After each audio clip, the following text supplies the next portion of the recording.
Hello everyone, स्वागत है आप सभी का मेरे चैनल द डिवाइन टैरो में। कैसे हैं आप सब? उम्मीद करती हूँ सब हैप्पी होंगे, पॉजिटिव फील कर रहे होंगे, पॉजिटिव सोच रहे होंगे। सो आज की रीडिंग का जो टॉपिक है उसका टॉपिक ये है कि आप दोनों पे क्या किसी प्रकार की ब्लैक मैजिक की गई है, क्या किसी प्रकार का नज़र दोष है, या क्या प्रॉब्लम्स है जिसके कारण आपकी लव लाइफ में इतनी ज़्यादा जो है ऑब्स्टेकल आ रही है।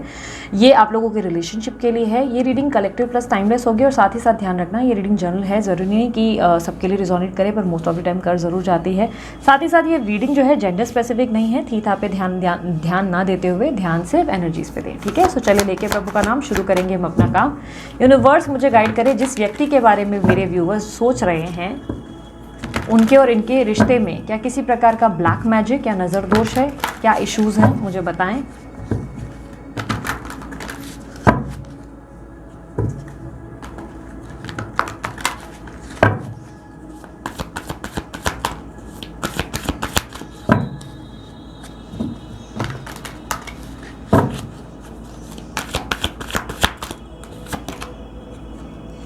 Two of Wands, the Chariot, Four of Wands, the Lovers, Five of Pentacles, Death, Justice,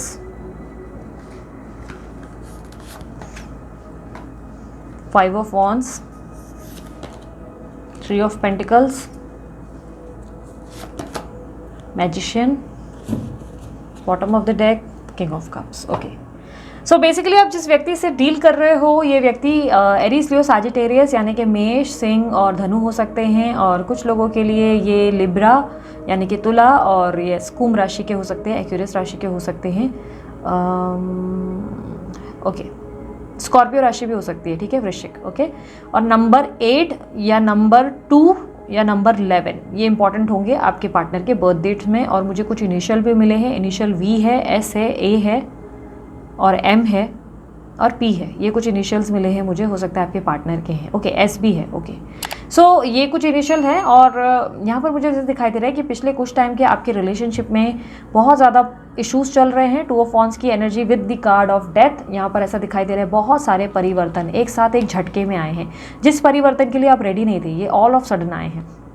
पिछले कुछ टाइम से आपके जीवन में वैसा कुछ भी नहीं चल रहा है जैसे पहले चीज़ें हुआ करती थी। आपके पार्टनर आपके प्रति बहुत ज़्यादा लविंग केयरिंग हुआ करते थे, बट सडनली जैसे उन्होंने अपनी डायरेक्शंस को बदला है। ऐसा दिखाई दे रहा है कि डायरेक्शन या तो मंजिल से भटक गए या तो डायरेक्शन लेस हो गए। और ऐसा दिखाई दे रहा है कि आप दोनों के बीच में बहुत ज़्यादा डिफरेंसेस क्रिएट हुई हैं, बहुत ज़्यादा ऐसी चीज़ें जो आपने एक्सपेक्ट नहीं की थी। कहीं ना कहीं ऐसी एनर्जी है, यहाँ पर ट्रांसफॉर्मेशन दिखाई दे रहा है। अचानक से बहुत झटके से कोई परिवर्तन आया जिसकी उम्मीद आपको नहीं थी। ये रिश्ता डेड एंड दिखाई दे रहा है। हो सकता है या तो आपके पार्टनर आपसे सेपरेशन की बातें करने लगे, या आपको कोल्ड बिहेवियर देने लगे, या ब्लॉक कर दिया, या एकदम एक घर में रहकर भी आप दोनों के बीच में दूरियां पैदा हो गई। गलतफहमियां, मिसअंडरस्टैंडिंग और इश्यूज बहुत ज़्यादा है। ऐसा दिखाई दे रहा है कि आपके होते हुए भी आपके पार्टनर ने आपका प्यार देखना बंद कर दिया है।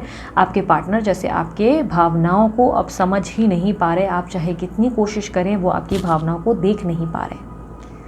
करंट पोजीशन पे ऐसा दिखाई दे रहा है कि आपके पार्टनर एक प्लेयर एनर्जी में है, जहां पर मुझे एक साथ दो नाव पे पैर रखे हुए नजर आ रहे हैं। Yes, you are dealing with third party situation. आपके जीवन में मुझे थर्ड पार्टी सिचुएशन दिखाई दे रही है और आपके पार्टनर की प्लेयर एनर्जी दिखाई दे रही है। ऑब्स्टेकल में दी लवर्स की एनर्जी है, यानी कि आपके पार्टनर अपने राह से भटक गए। और यहाँ पर इवेंट्स दिखाई दे रहे हैं, तो चांसेस है या तो अचानक से कहीं शादी कर ली, या तो कहीं और मैरिड हैं, या अपने फैमिली के बारे में बहुत ज़्यादा सडनली इतना सोचने लगे कि वो आपकी वैल्यू नहीं कर पा रहे, आपकी रिस्पेक्ट नहीं कर पा रहे।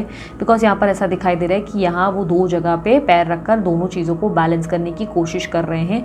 दोनों तरफ से अपनी तरफ से जो है ऐसी एक एनर्जी है कि नोटिस हो रहा है कि ये व्यक्ति जो है बहुत ज़्यादा जैसे ईगोइस्टिक हो गए हैं, अहंकारी हो गए हैं, या आप कुछ भी कह रहे हैं तो इनको लग रहा है कि इनका ही अपना पॉइंट सही है, इनका ही अपना तर्क सही है। आप जो भी बोल रहे हैं वो बेवजह का है, मतलब आपकी पॉइंट को सुना नहीं जा रहा, आपको वैल्यू नहीं किया जा रहा। या ये कह सकते हैं कि आपके पार्टनर जैसे आजकल आपको रिस्पेक्ट नहीं कर रहे। जस्टिस की एनर्जी अगेन, ऐसा लग रहा है कि ये व्यक्ति कुछ ठीक करने की कोशिश कर रहे हैं और ठीक करने के चक्कर में सब कुछ खराब कर रहे हैं। दो नाव पे पैर रखने का मतलब ये भी हो सकता है कि ये व्यक्ति आपको कोई सबक सिखाने की या लेसन देने की कोशिश कर रहे हैं, जहाँ पर वो चाहते हैं कि आप सुधर जाएं या आपको सुधरने की कोशिश कर रहे हैं।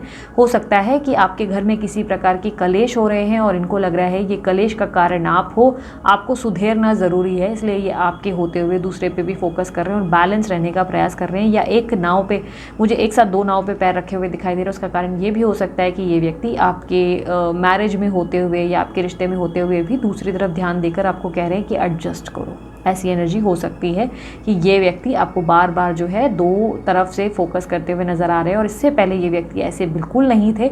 सडनली इनके अंदर इतने सारे चेंजेस हैं कि आप इस बात को यकीन नहीं कर पा रहे कि ये इंसान इतना ज़्यादा या ये बंदा या बंदी इतना ज़्यादा रातों रात कैसे बदल सकते हैं, ये इतने चेंजेस कैसे आ सकते हैं। 4 ऑफ वॉन्ड्स की एनर्जी विथ 5 ऑफ वॉन्ड्स की एनर्जी के साथ मुझे रिप्रेजेंट हो रहा है कि आप दोनों के बीच में डेफिनेटली चीज़ें बेहतर होती हैं, बट कुछ टाइम के लिए बेहतर होती हैं या कुछ समय के लिए इनको कोई रियलाइजेशन आता है, फिर चीज़ें वापस मेस्ड आउट होती हैं और बिगड़ जाती हैं। आप दोनों जब भी एक यूनियन में आने की कोशिश करते हो या यूनिटी में आते हो तो कहीं ना कहीं कोई ना कोई बात से या किसी ना किसी इंसान की वजह से आप दोनों के बीच में दूरियाँ पैदा हो जाती हैं, प्रॉब्लम्स बहुत ज़्यादा बढ़ जाती हैं, इतनी कि आप दोनों जैसे एक दूसरे की बात नहीं सुन पाते। यहाँ पर आप दोनों का मुझे ऐसा दिखाई दे रहा है पॉइंट अपना अपना होता है और कभी कभी ये आपको बिना सुने ही जज कर लेते हैं। इस तरीके की एनर्जी जहाँ पर ऐसा लग रहा है कि आप बहुत ज़्यादा कंपटीशन को फेस कर रहे हो, हर दिन एक नई लड़ाई है, हर दिन एक नई जंग है। सुबह उठने के बाद लगता है कि भाई अब ये फेस करना है, वो फेस करना है, बहुत ज़्यादा मुसीबतें हैं। जैसे इस मुसीबतों का या इस जंग का अंत नहीं हो रहा, हर दिन आप एक रेस में भाग रहे हो और आपको पता भी नहीं रहता कि इतनी मेहनत करने के बाद आप फर्स्ट क्यों नहीं आ रहे हो, इतनी मेहनत करने के बाद भी आपको आखिर अवार्ड क्यों नहीं मिल रहा, विनिंग पोजीशन पे आप क्यों नहीं आ रहे, या क्यों आपके जीवन में जो आपका है वो आपको हासिल नहीं हो रहा।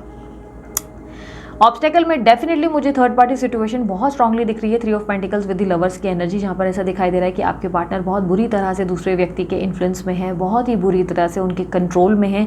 जैसा वो कहते हैं वो उनके हिसाब से करते हैं, जैसा वो होता है उस पर पूरा ज़्यादा फोकस किया जाता है। ये व्यक्ति कोई भी हो सकता है कि फैमिली है इनकी, या हो सकता है कि ये इनकी ज़िंदगी में कोई और फीमेल या मेल एनर्जी है, या boyfriend girlfriend, may be husband wife, जो भी है, मतलब ओवरऑल कोई भी इंसान है, ये हो सकता है ये उनसे बहुत ज़्यादा इन्फ्लुएंस्ड है और उनकी हर एक बात को ज़्यादा सुनते हैं। इन दोनों के बीच में टीम वर्क दिखाई दे रहा है। ऐसा दिखाई दे रहा है कि ये दोनों मिलकर टीम वर्क कर रहे हैं और दूसरी तरफ आप अकेले हो गए, क्योंकि यहाँ 5 ऑफ पेंटिकल्स की एनर्जी में आप मुझे बहुत लोनली दिखाई दे रहे हो।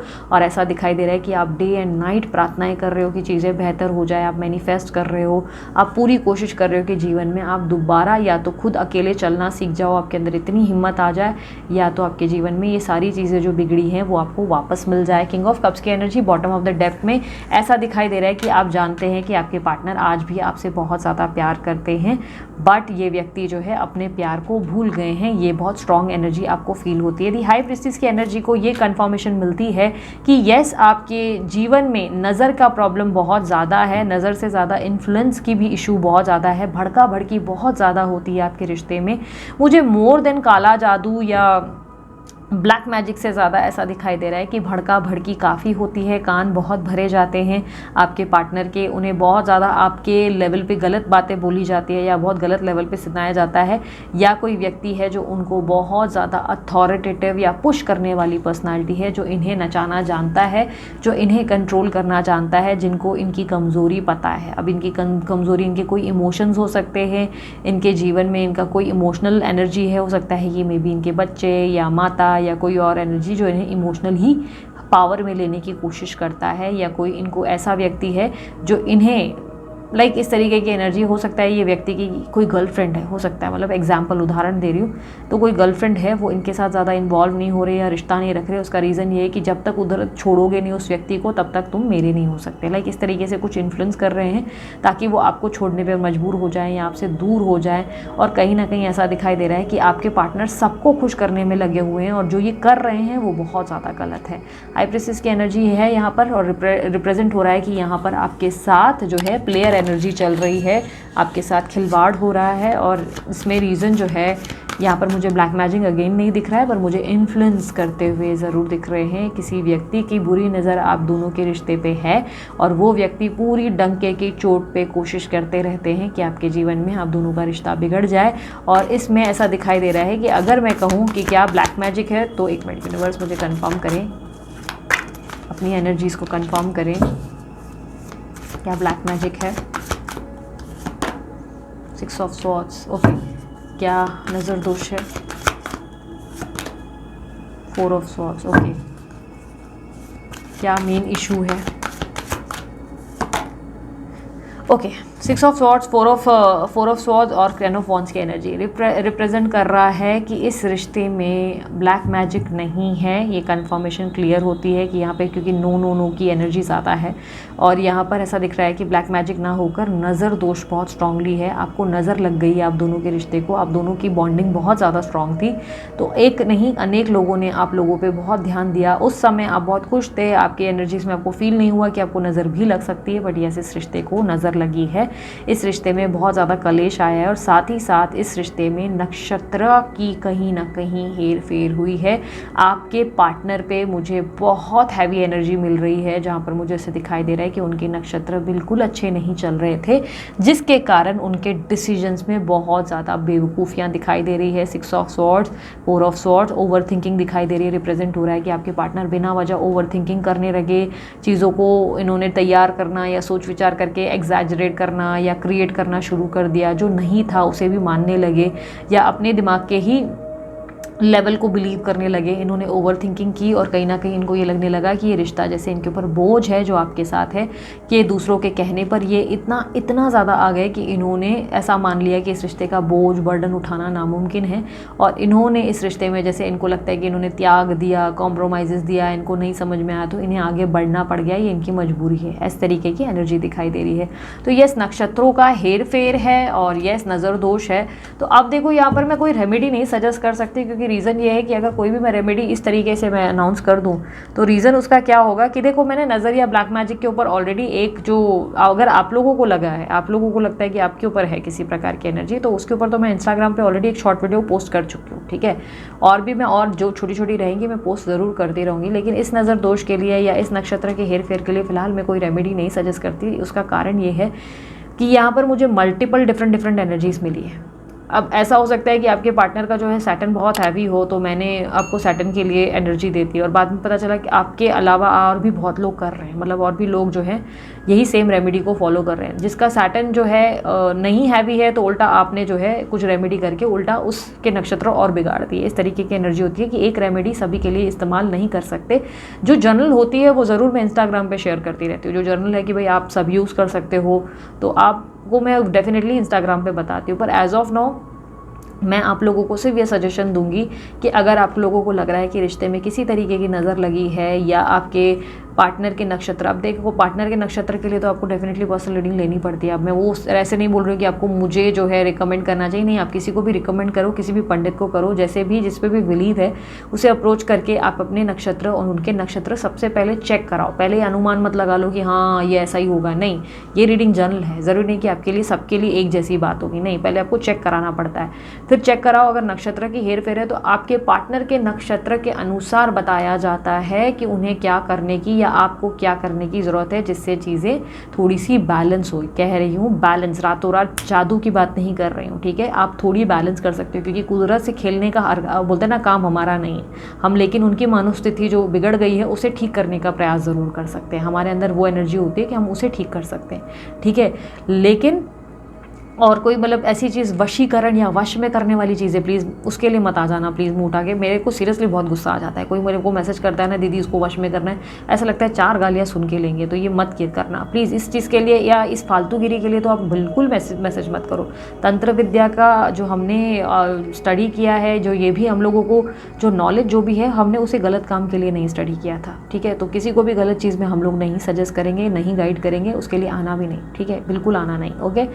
अगर मैं बात करूं यहाँ पर एक चीज़ की कि अगर आप लोगों को लग रहा है कि नज़र दोष का प्रॉब्लम है, तो मैं एक ही चीज़ बोलूँगी, अगर ये आपके घर में साथ रहते हैं, नहीं रहते हैं, तो भी दोनों तरीके से एक घर के बाहर जो है कपूर जलाना शुरू करो। कपूर जो होते हैं घर के बाहर शाम के टाइम कपूर रख दो आपकी चौखट पे, ठीक है। आपकी चौखट के साइड में रख सकते हो, बीच में रख सकते हो, जैसा आपको कंफर्टेबल है। आपके घर के बाहर की चौखट पे आप कपूर रख दो और वो कपूर रोज़ शाम को जलाना शुरू कर दो। रोज़ शाम को ना विदाउट फेल, वो हार्डली 5 मिनट या 10 मिनट ही जलेगी, ठीक है। सिर्फ कपूर रखो ज़मीन पे। आपको चाहिए तो आप कोई मिट्टी के दिए के अंदर उसको रख सकते हो, आपको चाहिए किसी और लाइक पर्टिकुलर कोई चीज़ है, कोई बोल है जिसमें आप दिया वगैरह जलाते हो, उस किसी एलिमेंट में भी रख सकते हो। अगर सीधा डायरेक्ट आपको चौखट में रखने में डर लग रहा है तो आप ऐसा भी कर सकते हो कि आप किसी पर्टिकुलर वेसल में उसको रख सकते हो, कोई बर्तन में भी डालकर रख सकते हो, आपकी चॉइस है अगेन, ठीक है। कांच में मत करना, नहीं तो कांच फूट जाएगा, फिर आप बोलोगे दीदी कांच क्यों फूटा, इसका क्या मतलब है, क्या भगवान कुछ बोलने की कोशिश कर रहा है? नहीं, भगवान कह रहा है कि तुम बेवकूफ़ हो कि तुमने कांच के इसमें क्यों जला दिया, ठीक है। सीधी सी बात है, कॉमन सेंस यूज़ करना है इस चीज़ में कि आप किसी भी बर्तन में चाहिए तो उसमें या तो डायरेक्ट कपूर को नीचे रखो। ध्यान रखना आसपास मैट नहीं होना चाहिए, आपकी जो चटाई वटाई है वो नहीं होनी चाहिए। आप लोग जो वेलकम का रखते हो वो साइड में नहीं होना चाहिए, ऐसा पता चला उसको ही आग लगा दिया आपने। रोज़ शाम को कुछ टाइम तक आप जो है कुछ दिन तक ऐसी आदत बनाओ कि शाम के 6 बज गए 7 बज गए आप जो है कपूर जो है अपने घर के बाहर उसको जला दो। और उसके बाद जो है 2 मिनट के लिए आप प्रार्थना करो, 2 सेकंड के लिए आप प्रार्थना करो, भाई भगवान जो भी हमारे ऊपर नज़र है या कोई भी गलत चीज़ें हुई हैं उस चीज़ को रिलीज़ करो, इस नेगेटिविटी को हमारे जीवन से निकाल दो, ठीक है। और उसके बाद दरवाज़ा खुला रखना, दरवाज़ा बंद मत करना, क्योंकि हार्डली 5 to 10 मिनट्स वो जलेगा, ठीक है। 5-10 मिनट्स के बाद जैसे ही वो जल के हो जाएगा तब आप अपना डोर क्लोज़ कर सकते हैं, तब तक आप डोर क्लोज़ नहीं कर सकते, क्योंकि ये मतलब ऐसे अनादर होता है भगवान का, तो आप मुँह पे दरवाज़ा नहीं बंद कर सकते उनके, ओके। 5-10 मिनट्स आपको जो है वो चालू रखना है, उसके बाद आप अपना डोर बंद करें, ओके। आप चाहे तो भले सामने बैठ सकते हैं, आप चाहे तो अपने कुछ भी कार्य में लग सकते हैं, कोई भी काम कर सकते हैं, ठीक है। मेंसेस में आप इसको नहीं कर सकते, बाकी सारे दिनों में आपको ये चीज़ें अलाउड हैं, आपको सभी दिनों पे करना चाहिए। इसको आज से या कल से जैसे चाहिए आप शुरू करें, ओके। तो नज़र अगर लगी होगी, चाहे वो घर को हो या घर के सदस्यों को हो या फैमिली के पर्सन को हो या आपके पार्टनर को हो, तो वो इशू जो है छोटा मोटा मेन जो नज़र का प्रॉब्लम है वो सॉल्व हो सकता है, ठीक है। बाकी मेन जो होते हैं, अगर बहुत नज़र लगी है या ब्लैक मैजिक है तो एक बात याद रखना, आप लोगों के कहने पे हम डायरेक्ट रेमेडीज़ या कुछ भी सजेस्ट नहीं करने लगते, क्योंकि बहुत लोग आते हैं। लास्ट टाइम तो मेरी किसी बहुत ही नेगेटिव पर्सन से बात हुई है जिसको तो ये लग रहा था कि 8 साल का छोटा बच्चा भी उसके ऊपर ब्लैक मैजिक कर सकता है, जो कि बहुत बड़ी चौंकाने वाली बात थी मेरे लिए। तो ऐसा नहीं होता कि आप लोग हमें आकर बोल दें, अगर हमसे रीडिंग करवा रहे तो आप हमें आकर बोल दें कि दीदी ब्लैक मैजिक है और इसकी रेमेडी बता दो, तो नहीं, ऐसा हम लोग बिल्कुल नहीं करते। हम अपने पर्सनल तरीके से चेक करते हैं, अगर हमें वो एनालिसिस में मिल जाता है कि ये ब्लैक मैजिक है या नज़र दोष है या कुछ तरीके का, तभी ही हम उपाय बताते हैं। और अगर हमें लगता है कि जैसे नक्षत्रों का हेर फेर है तो आप उसे बैलेंस कैसे कर सकते हैं उसकी आइडिया हम आपको दे देते हैं, रेमेडीज़ में हिसाब से बता देते हैं। उसके अगेन जो है चार्जेस लागू होते हैं, वो फ्री नहीं होता। आप अगर हमारे से नहीं कर सकते तो किसी अच्छे पंडित को दिखा सकते हैं, पर मेक श्योर करो डायरेक्ट उसे मत बताओ कि ये ऐसा है, मेरे को पता है। तो आप पंडित बनने की कोशिश नहीं करो, क्योंकि है कुछ लोग बहुत ओवर कॉन्फिडेंस से आते हैं हमारे पास कि हमको पता है, हमको स्ट्रांगली मालूम है, जस्ट बिकॉज कोई रैंडम वीडियो देख ली या कुछ भी मतलब पुतुल पुतुल दिमाग में आ गया तो सोचते हैं। तो ऐसा मत करना, आप चेक करवाओ, उसके बाद ही आप कुछ भी उपाय किसी से पूछ सकते हो, ओके। किसी के भी पास जाओ भले, ठीक है। सो ये थी आपकी रीडिंग जिसमें मैंने आपको क्लैरिफाई कर दिया कि आप लोगों के ऊपर जो है नज़र दोष का प्रॉब्लम ज़्यादा है, आपके पार्टनर के नक्षत्रा में हेर फेर हुई है। हेर फेर का मतलब ये हो गया उनके नक्षत्रा प्लैनेटरी पोजीशंस में कुछ गड़बड़ाहट हुई है, जिसके कारण ये व्यक्ति ने ओवर थिंकिंग करके इस रिश्ते को ख़राब किया है, इस रिश्ते को बहुत बिगाड़ दिया है और इस रिश्ते में सडनली बहुत बोझ महसूस करना शुरू कर दिया और कहीं और डिस्ट्रैक्ट हो गए, ठीक है। तो ये प्रॉब्लम मुझे इसके कारण दिखाई दे रही है। और येस, या तो सैटर्न का इशू है या तो बहुत ज़्यादा स्ट्रांग हो गया, इसके कारण सूर्य बलवान होने पे भी ये होता है। अचानक सामने वाला फ्रस्ट्रेटेड, गुस्सेल और बहुत गलत चीज़ें जिसका ज़्यादा हैवी हो जाता है। हर किसी का नहीं होता है, किसी किसी का डिपेंड करता है। अब क्या हम लोग एलिमेंट्स चेक करते हैं उस बेसिस पे तब पता चलता है, ठीक है। सो उम्मीद करती हूँ यहाँ पर क्लैरिटी मिली। यहाँ पर कोई ब्लैक मैजिक का साइन मुझे नहीं मिला, अगर मिला होता तो अभी तक मेरी हालत भी ख़राब हो चुकी होती और अभी तक जो है हाथ पैर शेक कर रहे होते, तो यहाँ पर मुझे ब्लैक मैजिक नहीं मिला है, ओके। अगर आपको लग रहा है तो आप पहले क्रॉस चेक करवा सकते हैं। पर्सनल रीडिंग के लिए अगर आपको मुझे अप्रोच करना है तो आप उसके लिए व्हाट्सअप करें, कॉल ना करें। व्हाट्सअप पे चार्जेबल होती है, रीडिंग्स फ्री नहीं होती हैं। जो नंबर आपके सामने स्क्रीन पर रिफ्लेक्ट होता है वही हमारा नंबर होता है, हम कमेंट पे अलग से मैसेज नहीं करते हैं। और येस, उसके अलावा अगर आप व्हाट्सअप का नंबर सेव भी करते हैं तो भी आपके सामने सीधा कैटलॉग आ जाता है। कैटलॉग में अगर आप लोगों को स्पेशली ब्लैक मैजिक का बुक करना है तो ब्लैक मैजिक का भी कैटलॉग स्पेसिफाई किया गया है, उसका क्या प्रोसीजर है सब कुछ लिखा रहता है। इंग्लिश लैंग्वेज में नहीं है, हिंग्लिश है। हिंग्लिश यानी कि व्हाट्सअप लैंग्वेज में है, जैसे कि आप हिंदी में बात करते हैं वैसे ही लिखा हुआ है। समझने के लिए सरल है बहुत, आपको आसानी से समझ में आ जाएगा, आपको टीम को ज़्यादा परेशान नहीं करना पड़ेगा उससे, ठीक है। सो अभी मैं चलती हूँ, ये थी आपकी रीडिंग। अगर पसंद आई लाइक शेयर सब्सक्राइब करना और अपनी ढेर सारा जो है ब्लेसिंग्स और अपना ढेर सारा जो है पॉजिटिविटी इस एनर्जीज़ को ज़रूर देना। नेगेटिव मत होना, किसी भी रीज़न से नेगेटिव मत होना या नेगेटिविटी नहीं स्प्रेड करना। ओके, सो बाय, टेक केयर, ओम साई राम।